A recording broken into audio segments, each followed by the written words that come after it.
When I first came to church, we had people leave, and it went down to maybe just my wife and a few of the elders that were here.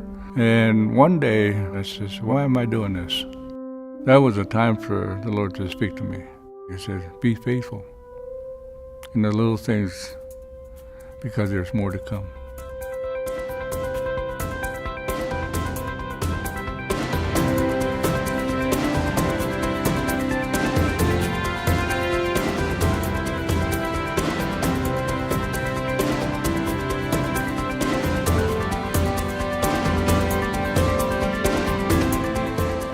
They had a tremendous impact. They went through different communities spreading the gospel, talking about the Lord and talking about Christ. But I believe that the seed's been dormant. And the last several years, you start seeing the growth. As you might imagine, this is a very poor community, lots of social needs, and Ken and Hannah get right in the middle of that and serve sacrificially. One year we distributed groceries. I think we had a box of groceries for every person on the reservation, every household.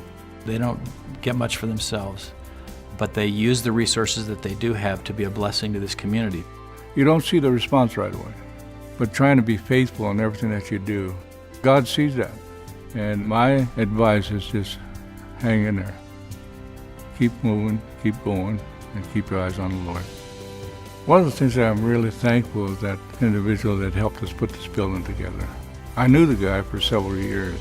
And one day he came and talked to me and talked about maybe building a new worship center and all this. And the only thing that he said to me is that we need to keep preaching the word.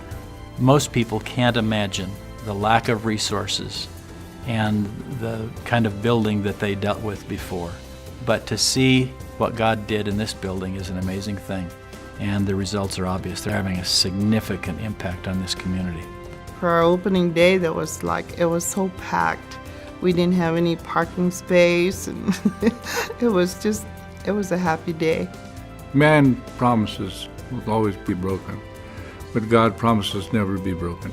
And through this particular building, it's a building, just a symbol, but it's a good representation of God's promises that He's going to fulfill.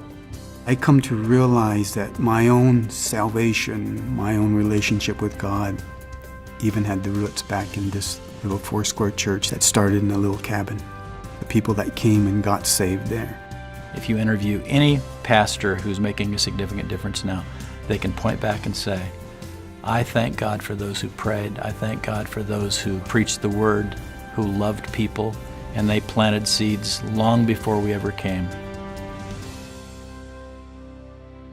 One of the things that's going to happen now is that it's going to grow.